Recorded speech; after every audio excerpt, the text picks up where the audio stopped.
Hey guys, welcome back to the channel. Check out this swanky hotel room. So look, it's actually not for me. Samsung has lent us this space so we can check out its new 8K Neo QLED smart TV, and it's got a compatible Q Symphony soundbar as well. So it's meant to be amazing. I want to go check this out, so let's get into it.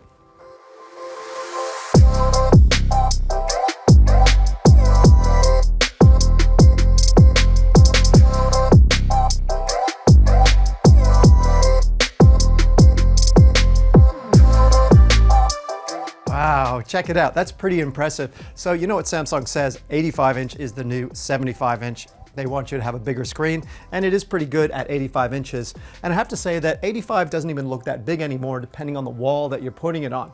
Anyway, there's some improvements here with this model. This is the QN900C versus last year's model. We're seeing picture enhancements, we're seeing sound enhancements, new design, as well as sustainability.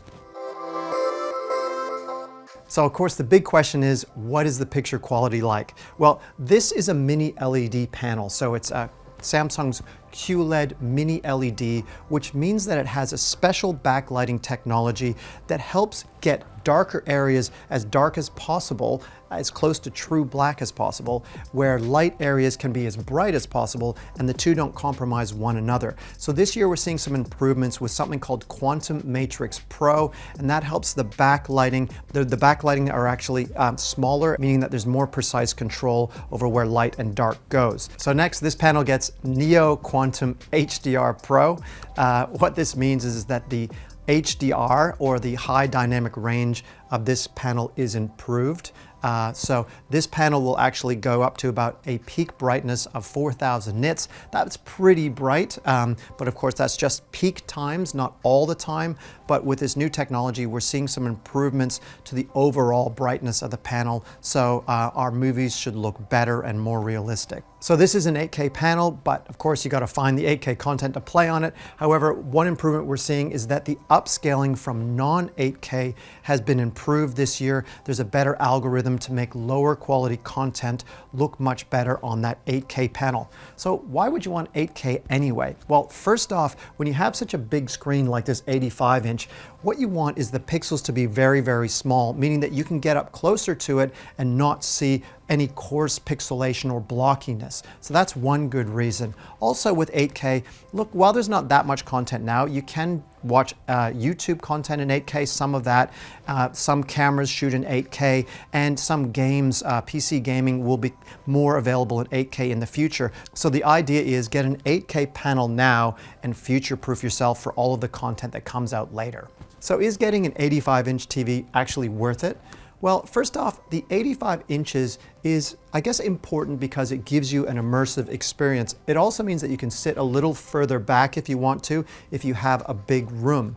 Another thing to consider is that what they're suggesting, at least Samsung is that you should be about 2.6 meters away from your screen, and that will keep it in a 40-degree field of view, meaning that you can take in the entire screen in your sort of field of view if you're 2.6 meters back. And because it's 8K, that means that the resolution is really high. That means you won't see the little pixels, the screen will be really smooth, the image will be beautiful looking. So I guess that's the advantage of a big screen with an 8K resolution. If you got room for it in your living room and you can afford it, hey, why not? So design-wise, it gets Samsung's Infinity display. So what that actually means is that there's barely any bezel, so the screen pretty much covers everything.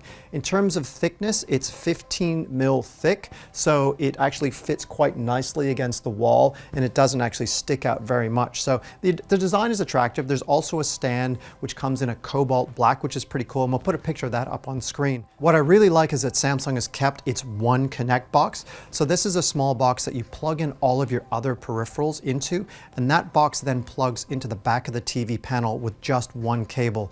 So that's only a 2.5 meter cable this year, where it was an option to get it a longer cable years before, so just keep that in mind.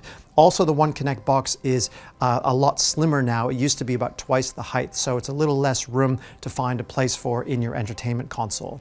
And fitted with a new anti-glare coating, this big screen should minimize on the reflections that you get, so you don't have to worry as much about where you place it near a window. So as you'd expect, the Samsung interface is packed full of the streaming apps that you want to watch. Plus there's a few cool things with gaming that I'll talk about in a second. But this interface, the Smart Hub, was revamped last year to make it easier to find the content that you want to watch without having to jump into submenus. It's had a few tweaks this year, but nothing really obvious. But overall, I think it's a really good interface. All of the streaming apps that you'd expect are on the interface as well, and they're put right up front where it's easy to see.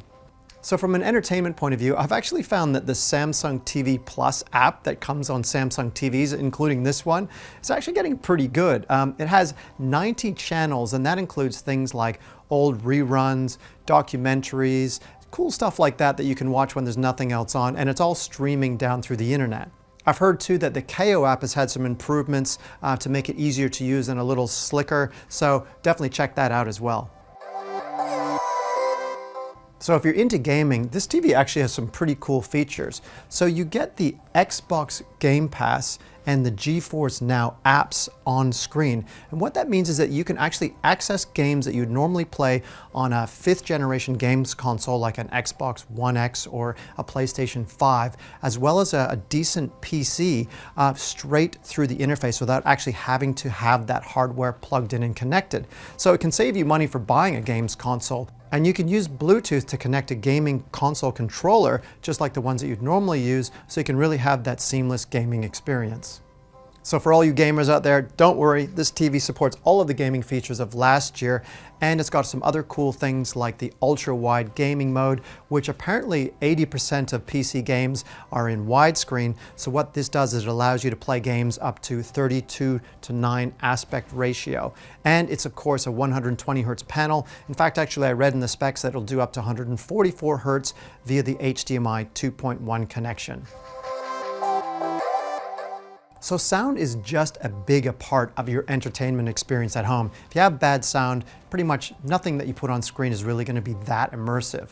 So with Samsung's new TV, we have built-in speakers in the TV itself, and then it's complemented by a soundbar. And what Samsung says now is that no TV should be without a soundbar. Still, the TV itself has about 6 speakers inside. It has Atmos, it gets true Dolby Atmos, it's got 2 up-firing speakers as well. But this Q Symphony system works in conjunction with the soundbar, meaning that it will know that the soundbar is there, and the whole system will compensate to give you the best possible sound using the 2 sources. So this is the Q990C Q-Series Soundbar, and this is a Dolby Atmos system as well. And what it does, and I think this is really cool, is that it has microphones inside it that once a day will measure the space around it, and it will adjust its sound to make sure that it's creating the most cinematic experience. And like I said before, this also works with the speakers in the TV, which also sense the space around it to really maximize the sound quality. So I have to be honest that when it comes to sustainability, I used to just kind of gloss over with that stuff about what a company might be doing to protect the environment. But in actual fact, Samsung is doing a lot of cool things. And it's doing things like reducing packaging, making sure that it's from recycled materials, removing staples and plastic tape in its packaging and that type of thing, or using recycled materials in its resins on the back of the panel, or even with a remote control. This is a solar remote control, which even harnesses energy from Wi-Fi signals and 5G signals in the room around it. What that means is that no batteries are in the remote control, meaning no batteries going into landfill. And if you multiply that by millions of remote controls, that's actually a pretty substantial savings. So let's talk value. Well, at $10,999, believe it or not, I do think you get what you pay for. First off, this is Samsung's premium top-of-the-line TV. It's massive, 85-inch, 8K, and it's all about delivering, I guess, that future-proofed platform for all of the things that you can throw at it for the years ahead. Samsung believes that I think the average TV lasts for about 5.5 years before someone might replace it. So even given a 5.5-year time frame, we're going to see a lot more 8K content come out. There's a lot of peripherals that you can attach to this and it will just work well with it. And there's lots and lots of great things to watch. So given all of that, I think that this is a great quality screen that's going to deliver a really excellent top-notch home cinema experience. So what do you think? Would you pay over 10 grand for an 8K top-of-the-range TV? Let us know in the comments. And also, please leave us a like or subscribe if you want to see more content like this. And if you want to learn about Samsung's last 8K TV, as well as their latest OLED, just check out the videos over here somewhere.